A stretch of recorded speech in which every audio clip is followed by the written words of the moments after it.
We walk through this campus every day, traumatized by monuments glorifying Confederate members.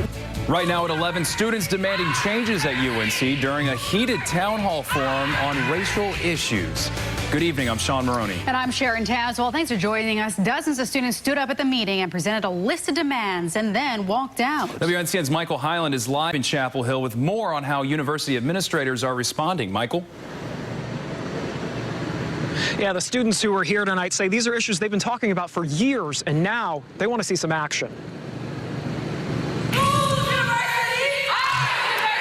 Just as the town hall started, dozens of students stood up with signs decrying the racism they've experienced and began making demands. We demand mandatory programming for all university constituents on the historical racial violence of this university and town. They went on to list dozens of things they say need to change here and at other campuses around the country.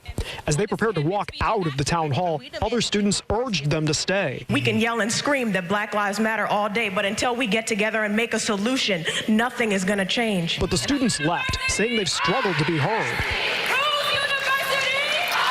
There's no action being taken place in those meetings. It's the same thing year after year. This town hall on race and inclusion comes as administrators in the University of Missouri system resigned from their jobs this month, including the Columbia campus's chancellor. Students there frustrated at their handling of racial issues. And they want to have this because they're afraid about Missouri. They're afraid about their own jobs. They're afraid about their salaries is really what this is. UNC Chancellor Carol Folt says that's not the case, but acknowledged the students' frustration. But the urgency that's happening in the country is really important. I wanted our students to be able to have this conversation even before they go home for Thanksgiving.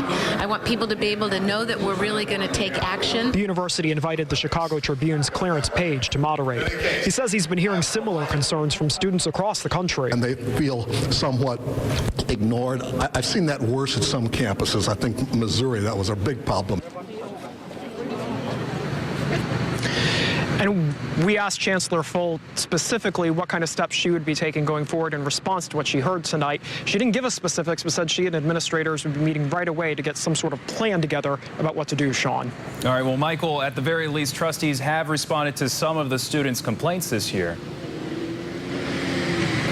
Yeah, earlier this year, the trustees voted to rename Saunders Hall to Carolina Hall. It had been named after a member of the KKK from decades ago. The students who are here tonight, though, would have liked to have seen that building changed to be Hurston Hall after the famous African-American writer Zora Neale Hurston. And tonight they said they would still like to see that happen, Sean.